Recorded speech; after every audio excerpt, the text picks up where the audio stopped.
The Baltimore Ravens added more wide receiver help over the weekend. We talk about who they signed, what it means for the team, and a lot more coming up next here on Locked On Ravens.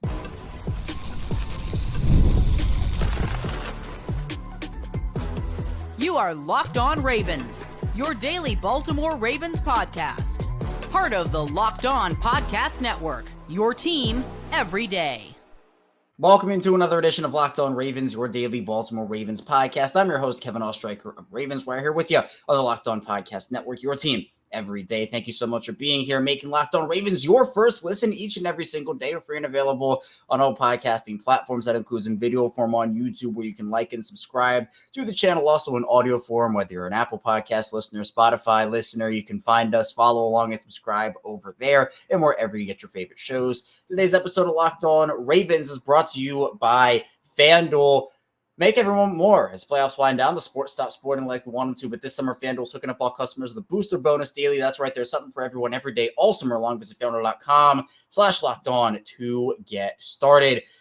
We are back here on this Monday, and on today's show, the Ravens added some wide receiver help over the weekend. Now, again, wasn't this big name player.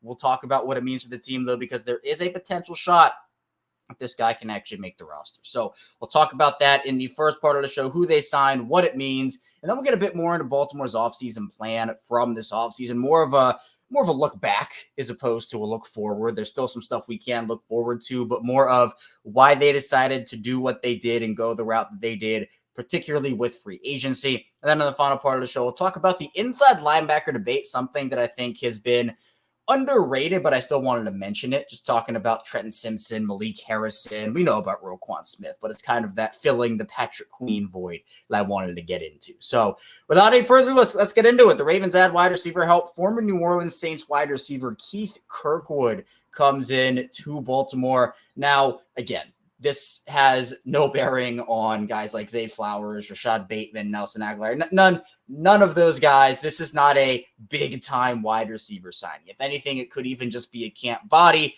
But I do think let's look at Baltimore's top five right now. Zay Flowers, Rashad Bateman, Nelson Aguilar, Devontae Walker, and Deontay Hardy. I would expect the Ravens to keep 6 wide receivers. If you've been listening to me every day on the show, you know that I think 6 wide receivers is like the perfect sweet spot amount for wideouts. Now, Tylan Wallace would be that 6th guy right now. And while apparently he has looked good so far throughout OTAs and minicamp, there is still some question marks about what that could be. We know the Ravens have a couple of guys who are vying for that last spot, because I do expect those first 5 that I mentioned to be locks, especially the first 4, and I'd be shocked if Deontay Hardy did not make this team with the new special teams rules in place. So those are 5. The 6th is the question mark. We know Malik Cunningham, who switched over from quarterback to wide receiver. He's in that conversation. A couple of the undrafted guys, they're in that conversation. And Keith Kirkwood, who is, look, he's not a young guy. He's 29 and a half years old, ended up going to Hawaii and then over to Temple. Over the course of his career, again, his best season was his rookie year. Hasn't really done a ton since his rookie season. He ended up playing in 8 games that season with New Orleans in 2018, had 13 catches, 209 yards, and 2 touchdowns. Not stats to blow you away, but he did average that year 16.1 yards per reception, so he can be used as a deep threat type of player. But then after that, he only played in 1 game in 2019, 1 game in 2020. He did have a bit of a resurgence. I wouldn't really call it that. I mean, he played in 13 games, didn't really have a huge offensive role for the Saints last season. He went back after 2 years in Carolina, 2022 and 2023. Last year only had 5 catches for 37 yards. So again, this is a player that doesn't necessarily move the needle offensively for what the Ravens probably want out of their 6th receiver guy. Now, maybe it could be. Again, we saw the success during his rookie season, but let's also face it. We talk about 2019 like it was a long time ago with that Ravens season. 2018 was also a really long time ago and was honestly, look, you can say it's true. 2018, if you didn't know, was farther away than 2019 is. So that's something as well. But I do think that maybe this could be, we know Tylan Wallace does bring some special teams value. And if that's something that the Ravens value, which we know they do, I think Tylan Wallace might have kind of that inside track. But the Ravens ended up waiving Tavion Robinson, an undrafted guy. So the Ravens, and for those who don't know, I don't think I've even mentioned this on the show, just general Ravens housekeeping stuff.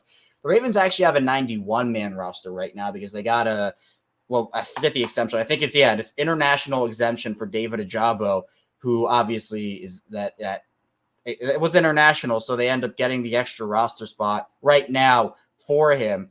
But again, Kirkwood is a player that at the end of the day, do I expect to make the Ravens roster?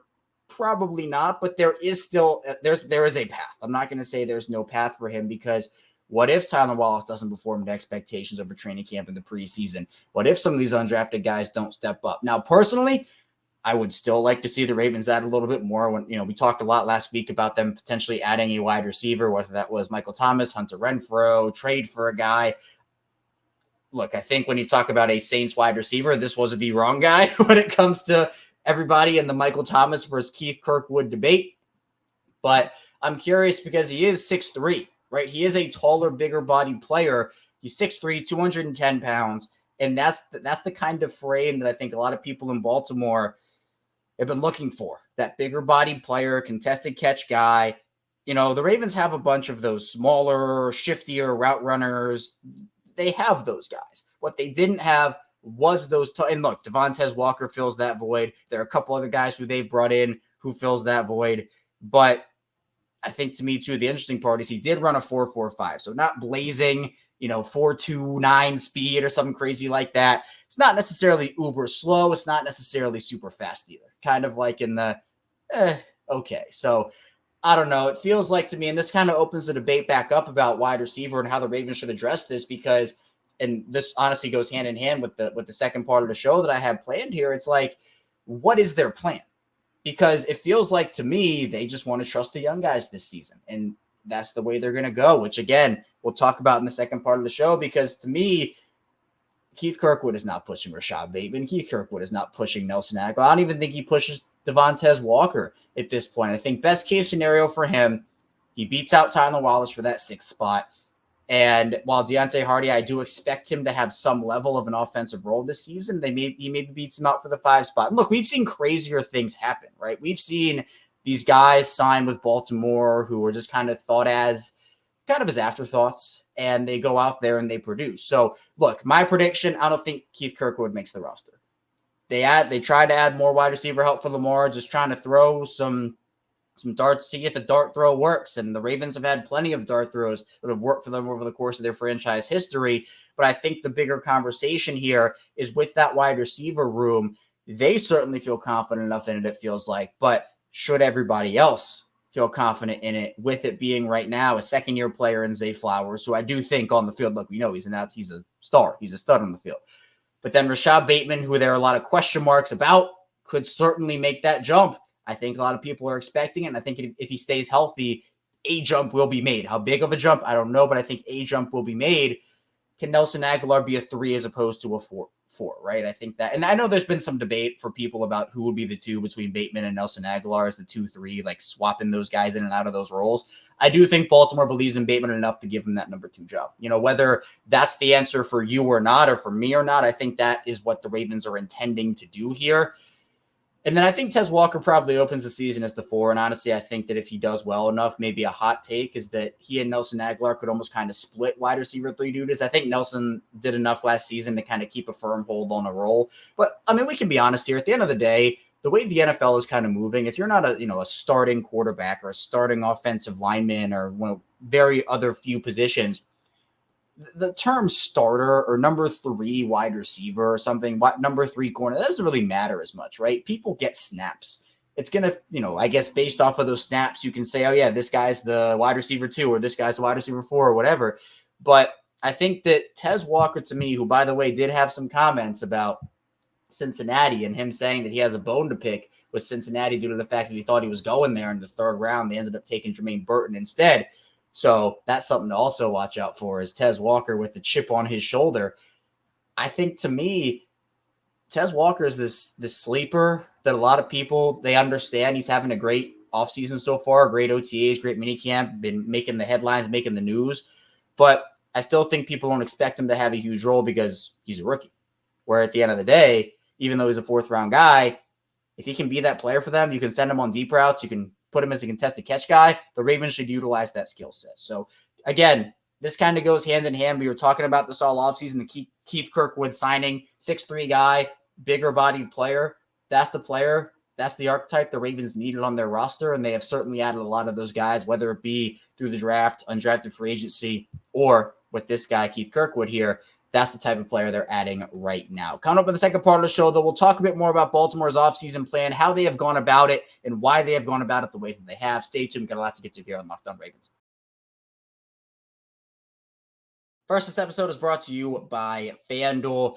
I love sports. I love them so much. I never want them to stop, honestly. But as the playoffs wind down, we get fewer games, and the sports aren't really sportsing like I want them to. But FanDuel lets me keep the sports going whenever I want. All I have to do is open the app and dream up bets anytime I'm in the mood. And this summer, FanDuel's hooking up all customers with a boost or a bonus daily. That's right. There's something for everyone every day, all summer long. So, for example, Gunnar Henderson, MVP bet, looking pretty good right now. If you want to get in on that action over on FanDuel, you can absolutely do that. I think that's a pretty solid bet to get in on. Plus, for football season, the Ravens opened up against the Chiefs. It's 2.5-point underdogs, so I know that line will probably be moving over the course of the next couple of months, but if you want to get in on that action, FanDuel has it covered. Head over to FanDuel.com/lockedon to start making the most out of your summer. FanDuel, official sports betting partner of Major League Baseball. We're back for our second segment of Locked On Ravens. Kevin Oestreicher still here with you on this Monday. Again, really appreciate everybody for being here today and making Locked On Ravens a part of your day. Also, be sure to make Locked On Sports today with Peter Bukowski a part of your day as well. Peter covers all the sports, so football, baseball, basketball, hockey, you name it. Peter has it covered over on Locked On Sports today. Of course, part of the Locked On Podcast Network, your team every day. Now, let's get back into the Ravens, Baltimore's offseason plan. And again, this is more of a look back as opposed to a look forward. We will talk a bit about kind of what to expect over the rest of the offseason as we head into training camp and preseason and beyond that. But I feel like this offseason for a lot of people, first of all, we can go all the way back to right after the AFC Championship game if we really want to, which I know we're not going to spend too much time here. But it felt like to me, everybody was so entrenched with winning the Super Bowl, myself included, this past season, because the roster felt so perfect and the coaching staff felt so perfect and everything just kind of lined up.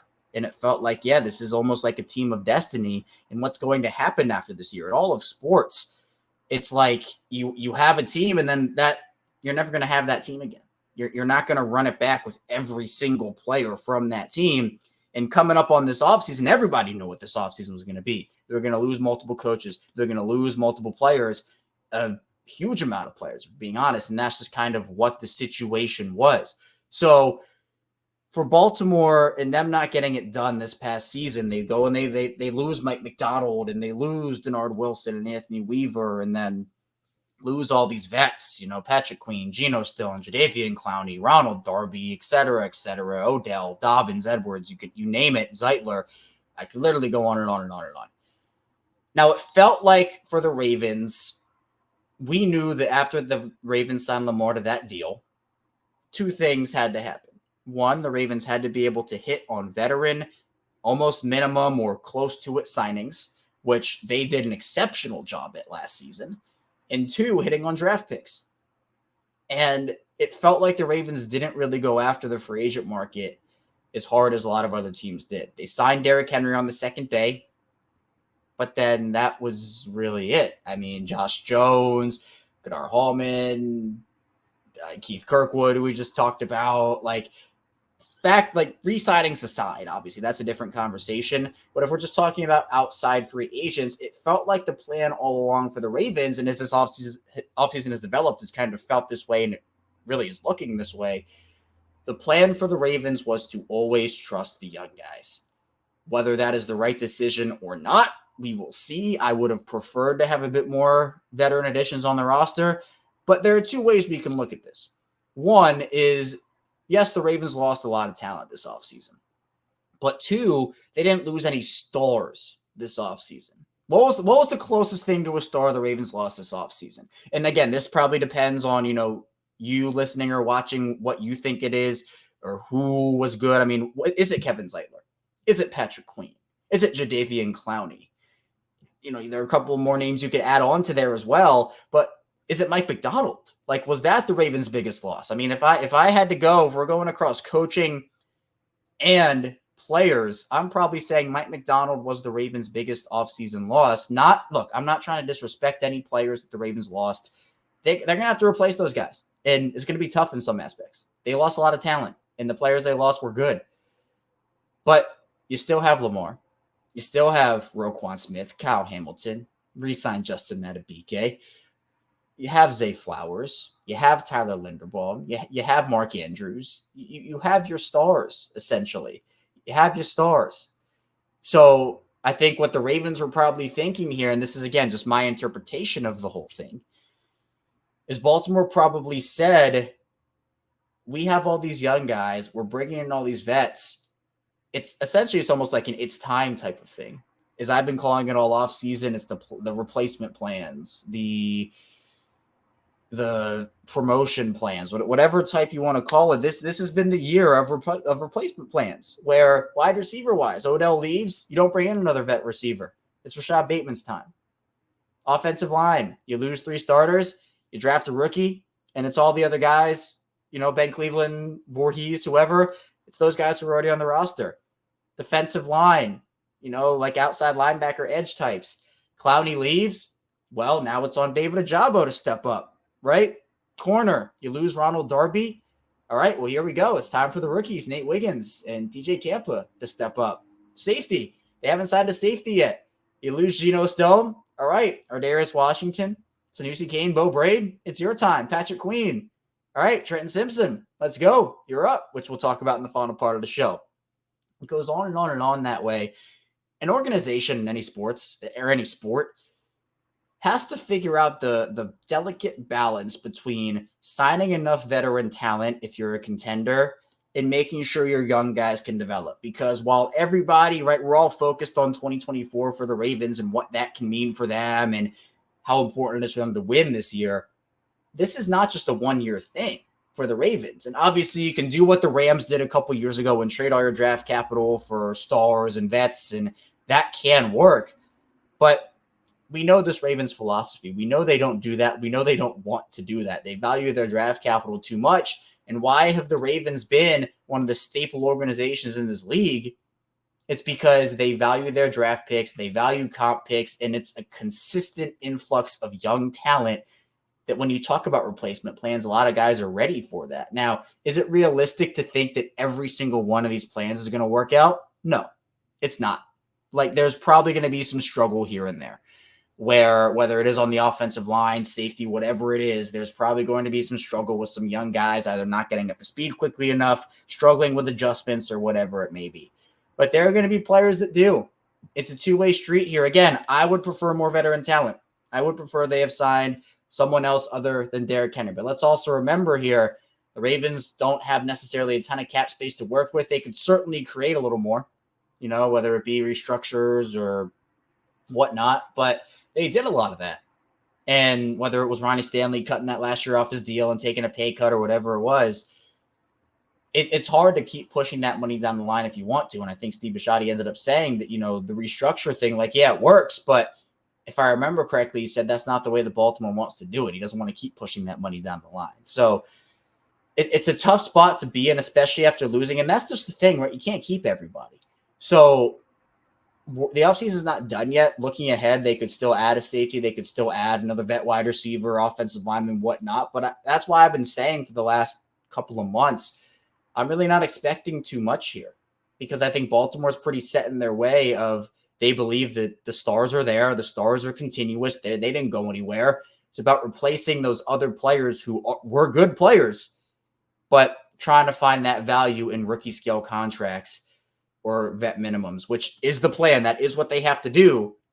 But, gone are the days where Baltimore can just go out there and sign 5 guys to 4-year, $30 million contracts. It doesn't work that way for them right now because of the way that their roster is constructed, which is fine.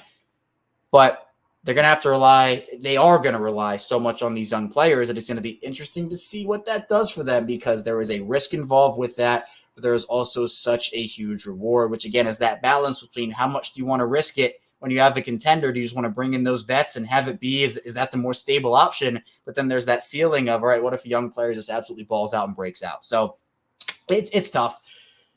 It's a problem. Look, I guess it's a technical good problem to have because you have so many young guys you believe in. But on the flip side of that, it's what if guys don't step up? So we're not going to know, obviously, until the season starts. But I think training camp and the preseason will give us a decently good idea of just where guys are right now. Coming up in the final part of the show, though, we will talk a bit more. We'll focus it on one of those positions, the inside linebacker position. Stay tuned, plan to get to here on Locked On Ravens.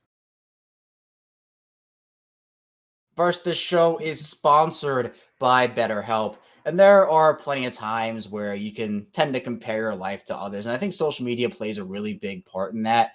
But at the end of the day, whenever that happens to me, which doesn't really happen a lot, but when it does, because I think it happens to everybody at some point, I think you just got to take a step back and look at what you have accomplished. So when you talk about, the comparison, it can be the thief of joy. It's easy to envy other people's lives, and it might look like they have it all together on their Instagram, but in reality, they probably don't. Therapy can help you focus on what you want instead of what others have so you can start living your best life. And therapy has so many benefits to it, including learning positive coping skills and how to set boundaries and empower you to become the best version of yourself. And it isn't just for those who've experienced major trauma. It is for everyone. So if you're thinking of starting therapy, give BetterHelp a try. It's entirely online, designed to be convenient, flexible, and suited to your schedule. Just fill out a brief questionnaire, get matched with a licensed therapist, and switch therapists anytime for no additional charge. Stop comparing and start focusing with BetterHelp. Visit BetterHelp.com/lockedon today to get 10% off your first month. That's BetterHelp, HELP.com/lockedon. And this show is brought to you by DK Law Group. When you need a law firm, do you want the legal runaround, or would you rather have a no-nonsense approach? Well, you get the latter with DK Law Group.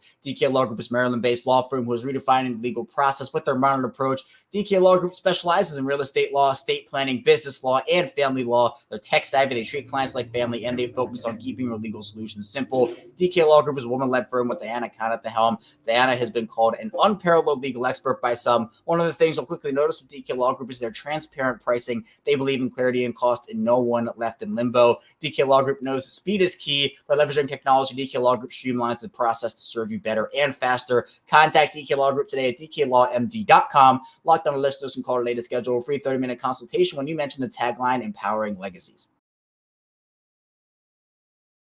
We are back here, our final segment of Locked On Ravens. Kevin Oestreicher talking with you here on this Monday. Happy July, by the way. June kind of flew by, for being honest, for me. And we talked a lot of stuff on this show during the month of June. We, of course, have you covered through all of July as well. Every single weekday we had you covered here on Locked On Ravens. Be sure to subscribe in video form and audio form.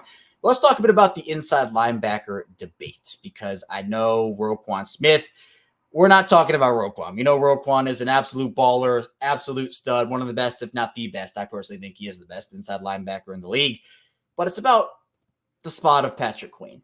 Queen is now with the Pittsburgh Steelers. We all know that. But what should the spot next to Roquan Smith actually look like? Well, I think that this answer is a little more complicated than some people might think it is, because we know the Ravens in a lot of different spots and during a lot of different seasons have, I don't know if prioritize is the right word, but they have almost felt the need to go with a veteran over a young player to start the year. And then maybe that young player steps up and figures it out. But look, and particularly the examples I'll use are on the offensive line. I know every position group is a little bit different here, but let's look on the offensive line, where James Hurst ended up starting in place of Orlando Brown Jr.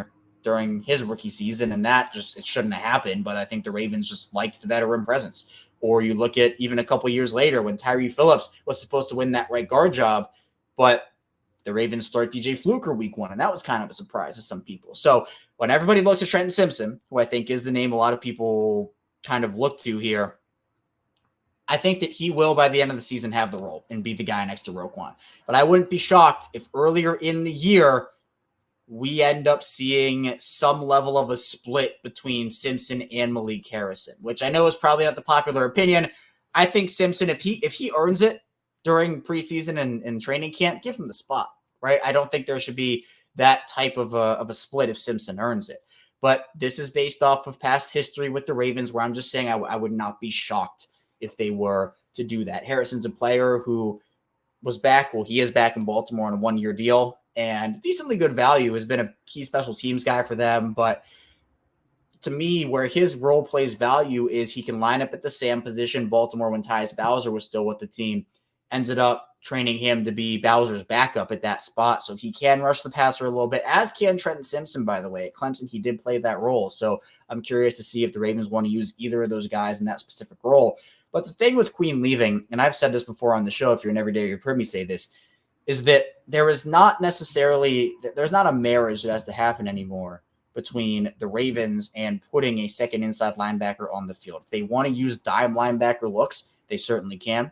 If they want to bring in more defensive back packages, more corners, and keep Roquan by himself, they certainly can. Roquan doesn't need another inside linebacker next to him, right? I think the whole thing was, well, Roquan is the elevator of the defense. He brings everybody up on that defensive unit.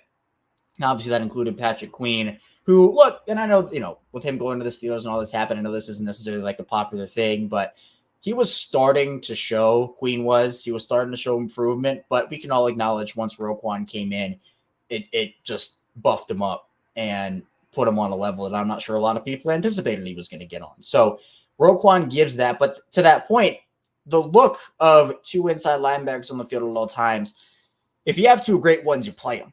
And the Ravens felt really confident in that pairing of Roquan and Patrick Queen, and that was the right decision. They should have been on the field together almost all the time. They were that good. They played that well off of each other. But that doesn't mean that with Queen gone, if Simpson isn't living up to that billing or if there are some struggles, you're not forced to play him at all times. Now, I think the difference between Roquan and Patrick Queen and Roquan and Trenton Simpson is that Queen already had a couple of years of starting experience before Roquan came in. Now, Trenton Simpson, this will obviously be his first starting experience in the NFL at that spot, but he's such a versatile player and someone that I do expect to have a big year.